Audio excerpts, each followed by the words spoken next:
problem. And actually today we're going to watch some video too, because I realized you guys have no idea what this looks like. How many of you have paddled in a river with a current? This is Florida, right? The whole thing, we are way into water sports here. I mean, I guess maybe you're only into water sports if it's, a $40,000 boat and you're just lavishly lounging on the front of it or fishing off the back of it. Is that more like Florida to you guys? No. Because I can't afford that boat. My boat's like plastic and I have to paddle it. It doesn't have a motor. All right, let's give this a shot. Here we go. The dock is right here. No, I don't have to. I can see it just fine. I don't know why I should always have to accommodate what you guys want to see.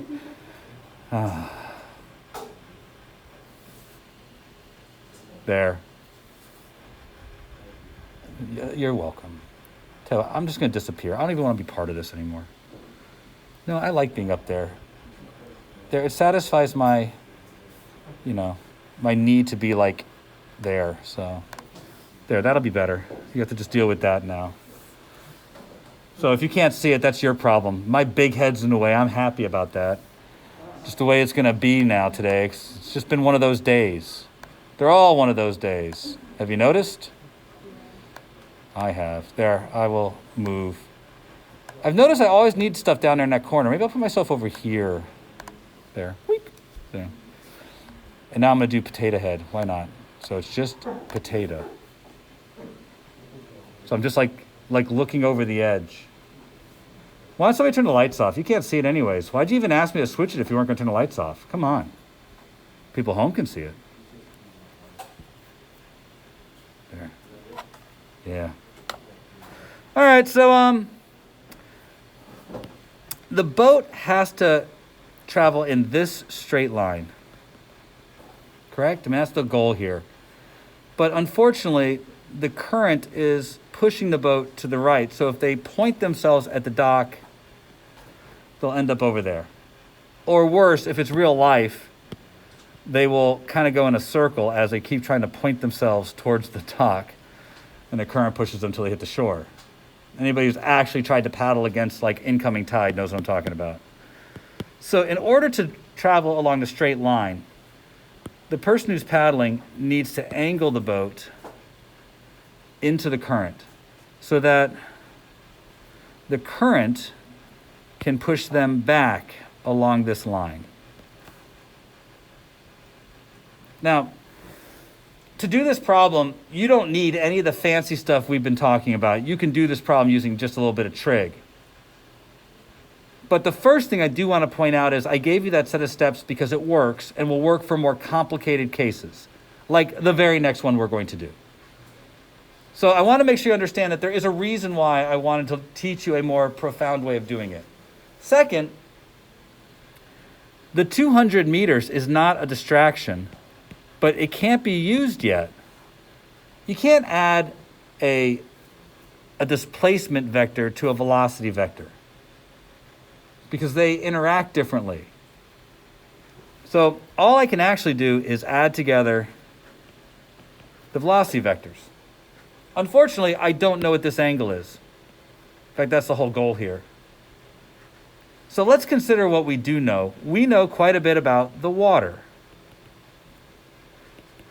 If I take and look at my x and y for the water has a positive 5 meters per second in the x direction and has no velocity in the y direction.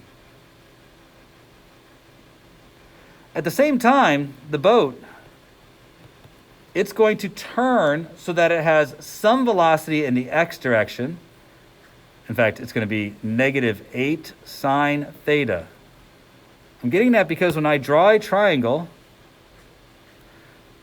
these are the two legs of that triangle, and the one that's in the x direction is the one that's opposite the angle, so that's sine. While the y direction, I'm going to have 8 cosine theta. Now, I don't know what theta is. Not yet. But I know that I can adjust theta. And I want to tune it in such a way that the x components cancel out. I mean, I can see that right here in the picture. I need these two things to be the same size.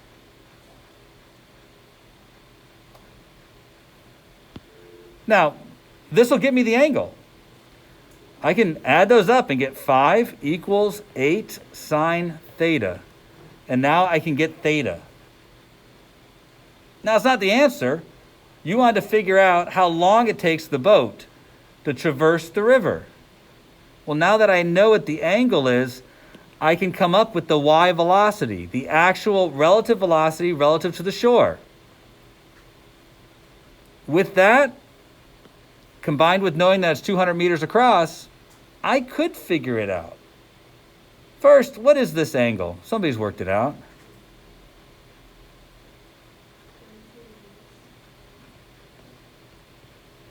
So now I do 8 cosine 32 degrees, and I'll get my 6.2 meters per second, right? 6.2?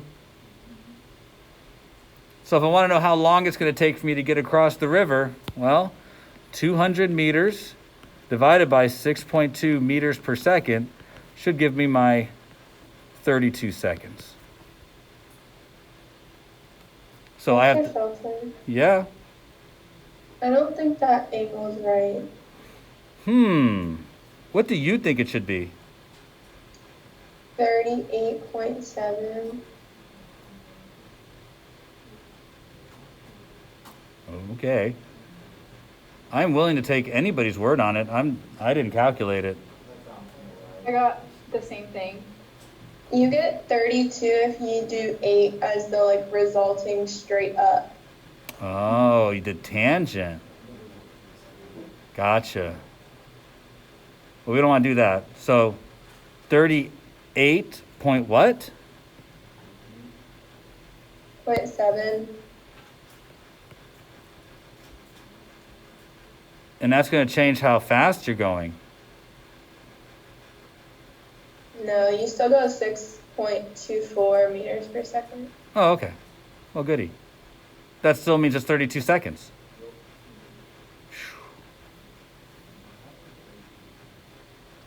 Who said, how do I get 32?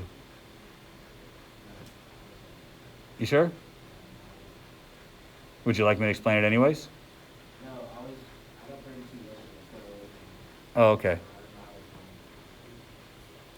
So these are relative velocity problems. This one, you didn't have to do any of that, really. I mean, once you knew that this was a right triangle, you really could have just, kind of fudged it and worked the right triangle out. In fact, to get the time, you didn't need the angle. You could have just done Pythagorean theorem to get this side length. So when you have something like this, I kind of helped you along by making it a right triangle. On the other hand, the moment I change it and don't make it a right triangle, that will change the nature of the problem. Like this next one. What I'd really prefer you do is I want you to be able to be more flexible. And so we're going to change this from a boat problem to an airplane problem, where I have a runway that faces due north.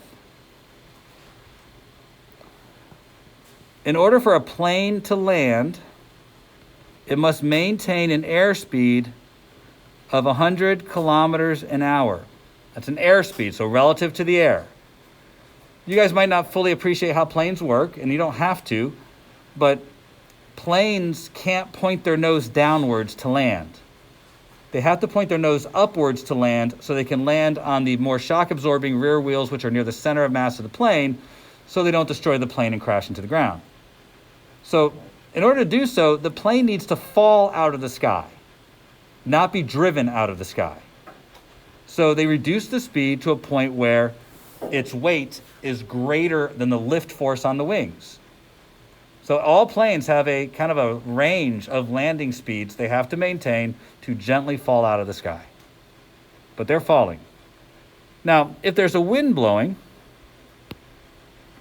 say a wind like that, and let's give some numbers to this wind. let's say the wind is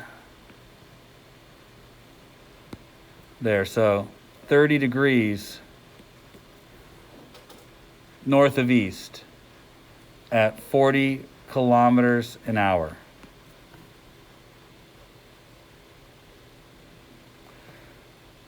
What direction would I have to point the plane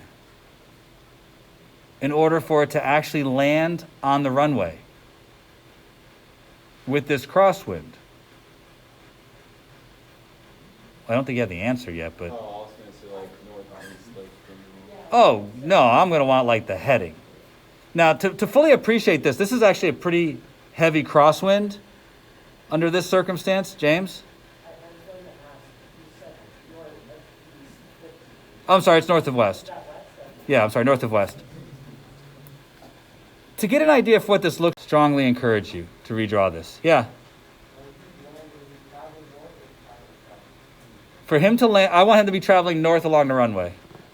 Okay? Traveling north along the runway. His speed has to be maintained at 100 kilometers an hour. That's the air speed, not the ground speed. Okay? So, you guys at home, do you want breakout rooms or do you just want to talk to each other? Can we get a breakout room? Yeah, the airspeed has to stay 100. That's not the ground speed. All right, so if we're going to get some breakout rooms, we'll go with, there we go. Knock yourself out. Have some fun. Talk it out. You guys in here, I'll come around in just a minute.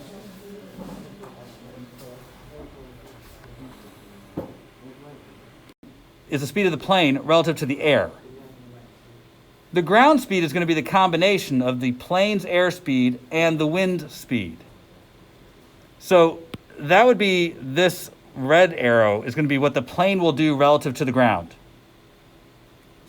What I've drawn here, though, is both vectors with this unknown angle here. It's not drawn to scale.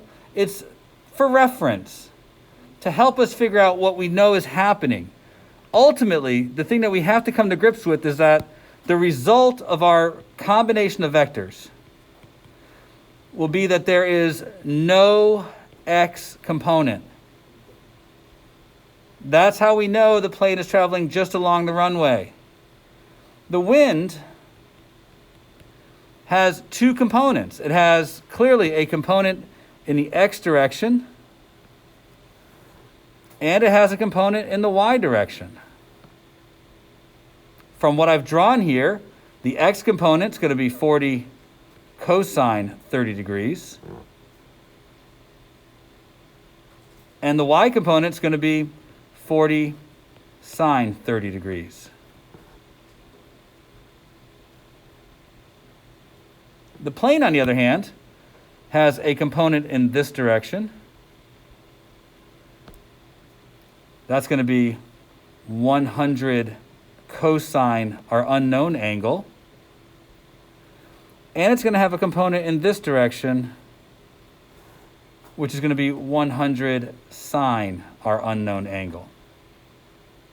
Now, for consistency's sake, if this is the positive x direction, then the wind has a negative component in the x direction. But this will be the plane. If I want the angle, it's there. And it's here. It's the fact that those two components have to be of the same size. So, 100 sine theta equals 40 cosine 30.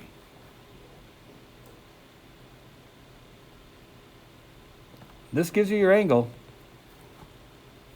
It's not the ground speed, but it gives you your angle. So, if you want that angle, you got to run the math on it, but I think it comes out to be like, what, 20 degrees or something? I can't remember exactly what it is, 20 point something, I think.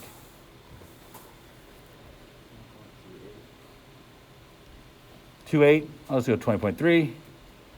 But I do need to provide reference, so that's going to be east of north.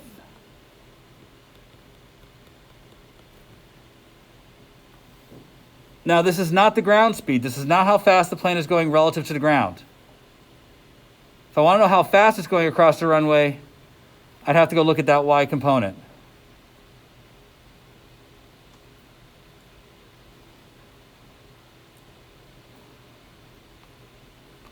So again, the runway points 30 degrees east of north. There's a wind blowing across the runway, 40 kilometers an hour, 20 degrees north of west. The plane must maintain a 100-kilometer airspeed. What heading would the plane have to have in order to land on this runway? Now, before you guys jump into this problem, you are lacking perhaps one piece of information to, I think, solve it correctly. And for all of you who remember inclined planes from last year, remember that the most important axes are the ones that serve your needs. What I mean by that is you do not have to make north the y direction. If you want to solve this question, because you cannot do it any other way, well, you can, but it involves the law of cosines, perhaps. Who remembers the law of cosines? You can probably solve it with the law of cosines and the law of sines. But if you don't want to do it that way, make this the y direction. You will have to adjust the heading of the wind, and you will have to adjust your answer, but you can choose the coordinate system that serves you best. So try. Give it a shot, see how it goes. We have, 11 minutes. I think that's enough time. If you think of this as our starting point, our horizontal axis is shifting. It was here, but we're shifting it by 30 degrees to make it here. So that's going to change the angle relative to the x-axis. So that, remember, if you're turning your coordinate system, the wind doesn't change its direction relative to north. So that's why this looks the way it does. Try it on your paper. It's not so hard to do. I'll leave this here, but my preference is for you guys to see if you can't figure out the solution. I know what the numerical answer is for the heading. When you get it, let me know, and I'll tell you if you're right or wrong. Oh, I love that noise. Okay, one of those things there's been a lot of discussion on the floor about is figuring out this for the wind. So I want you to read. I wrote that as 10 degrees because we shifted the axes over by 30 degrees. Once you've done that, you're just doing the problem we've been doing for a while now. You're going to find the components for each. The bell rings like right now, but I think the answer is going to be like 53, is it? But I will post a full solution where I talk about rotating the axes and everything on Canvas so you can kind of review it if you wish. Remember, originally we had this line right here, and it was pointed to the east. And I'm just thinking about the wind right now. The wind's original direction was like that, which was 20 degrees north. Oh, I wrote that as east, but that's west. There, west. Was 20 degrees north of west. Now, north is right along this way. We're going to make a new coordinate system, one that's not aligned with north and west, but aligned with our runway. And we're going to ignore the north and west, but we need to know like the relative direction of the wind compared to what we're going to call the x direction. We right now know that the wind is relative to west by 20 degrees. But we're going to take and shift the horizontal axis by 30 degrees.